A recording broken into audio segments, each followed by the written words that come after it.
banyak tuh yang tanya, Kak gimana tuh caranya Dede Thohiro masih kecil dari usia 1 tahun udah pakai cadar, terus dia betah, terus nggak ribet, nggak rewel gitu. Banyak banget tuh yang tanya, entah itu dari online ataupun temen-temen yang di sekitaran tuh kan suka nanya kan. Aku kan kalau keluar suka bareng bareng Dede Thohiro. Mau turun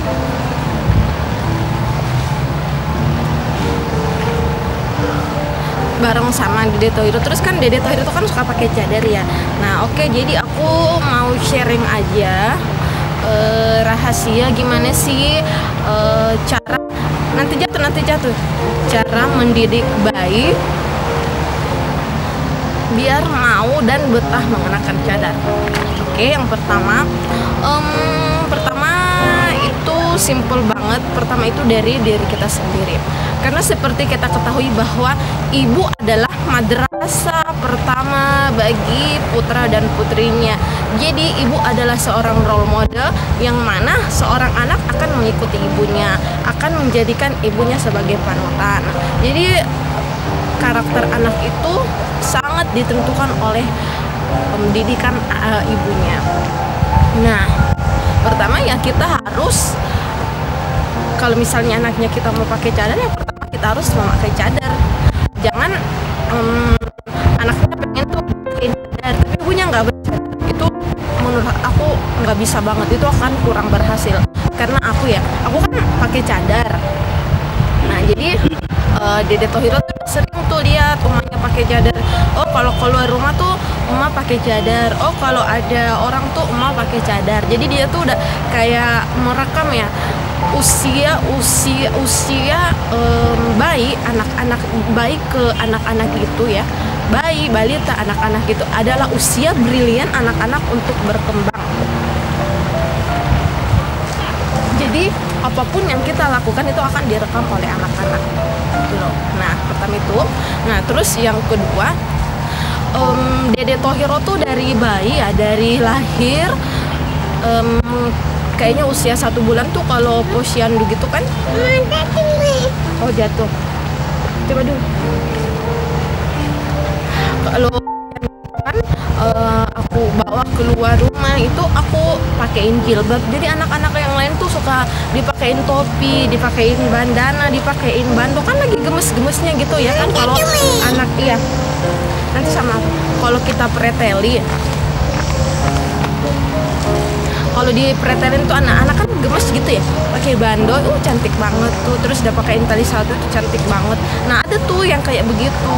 Nah kalau aku beda, kalau aku tuh sama Dede Thohiro tuh dari bayi udah aku pakein jilbab, udah aku biasain pakai lengan panjang, udah aku biasain pakai celana panjang, pokoknya yang tertutup gitu.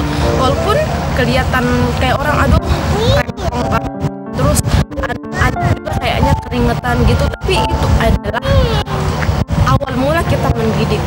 Jadi sebenarnya kita mulai mendidik di saat ibu-ibu yang lain mendandani anaknya secantik mungkin, sedemikian rupa. Aku berusaha untuk menanamkan pakaian-pakaian syar'i sedari bayi gitu. Terus yang kedua, setelah dia mulai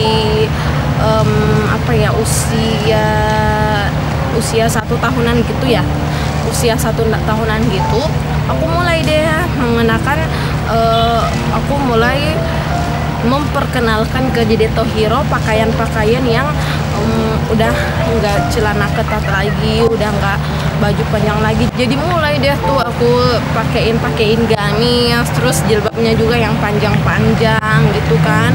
Terus kalau udah pergi-pergi tuh aku nanti pakai cadar, tapi nggak setiap jalan pakai cadar, nggak setiap pergi pakai cadar, cuman kayak ada momen-momen gitu untuk melatih. Dan itu usia 1 tahun.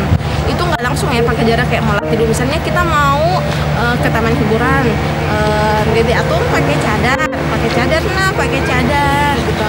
Iya emak gitu. terus nanti di tempat hiburan lagi dibuka gitu. Nah, karena keseringan kayak gitu, jadi pas usia 1 tahun lebih itu 1 tahun 8 bulan, nah Dede Tohir itu udah familiar sama gamis sama cadar gitu. Jadi kalau kemana-mana tuh, kalau mau keluar rumah, kalau nggak pakai jilbab tuh nangisnya minta ampun. Dia nggak mau pergi kalau nggak pakai jilbab, dia tuh nangisnya minta ampun. Nah tapi kadang kala ada juga, kadang kalau pergi dia nggak pakai cadar, dia juga kayak oke, nggak apa-apa. Terus tapi kalau mau pakai cadar dan lama nggak dibuka-buka juga oke, nggak apa-apa. Jadi dia itu udah bersahabat gitu loh sama pakaian syar'inya gitu. Jadi memang menurut saya itu sebenarnya sesuatu hal yang mudah, tergantung dari kita ibunya, tergantung dari didikannya seorang ibu gitu loh. Kadang kan gini loh, masya Allah ya, banyak banget anak-anak itu yang ketika sudah dewasa pun ayo nak pakai jilbab, kalau keluar pakai jilbab nak, tapi si anaknya nggak mau. Kenapa? Karena memang kita nggak biasain dari kecil. Coba kalau dibiasain dari kecil, diperkenalkan jilbab, dibiasain pakai, insya Allah gede pun akan terbiasa.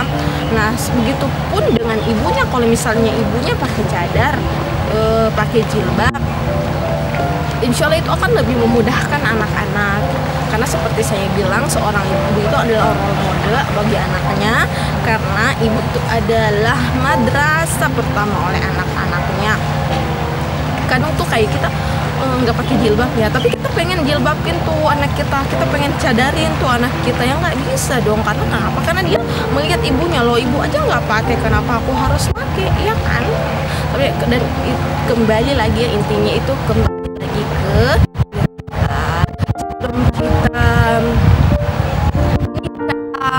perbaiki niat-niat kita, insya Allah ini niatnya, insya Allah jenahnya Allah, insya Allah meraih pahala di sisi Allah, insya Allah ini adalah ibadah terpanjang. Maka berkahilah rumah tangga Allah, kurniakanlah hamba anak soleh dan soleha, keluarga mawaddah warahmah, insya Allah.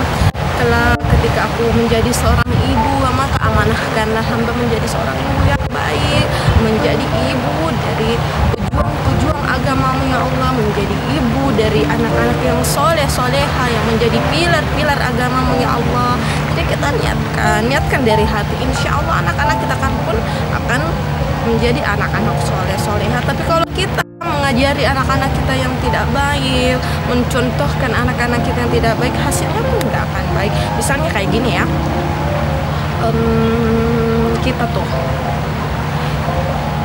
kebiasaan melakukan hal yang tidak baik, walaupun kita tidak mengajarkan anak kita, tapi anak itu akan merekam. Misalnya kayak gini, kita keluar pakai celana pendek, pakai baju you can see, anak-anak itu nggak negur, anak-anak nggak bilang mama kok pakainya pakaian kayak gitu, enggak, anak-anak nggak akan negur, tapi anak-anak akan melihat dan merekam. Dia akan melihat, merekam, mempelajari, dan akhirnya apa?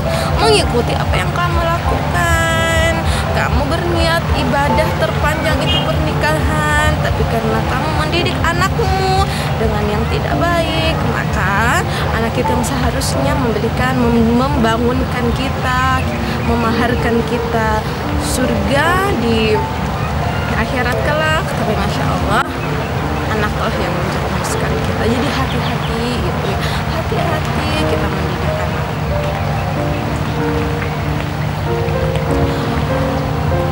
Oke teman-teman, kayaknya tips, trik, dan rahasia dari Kak Indah untuk bagaimana caranya mengajari, mendidik anak untuk mau dan betah mengenakan cadar itu Kak Indah cukupkan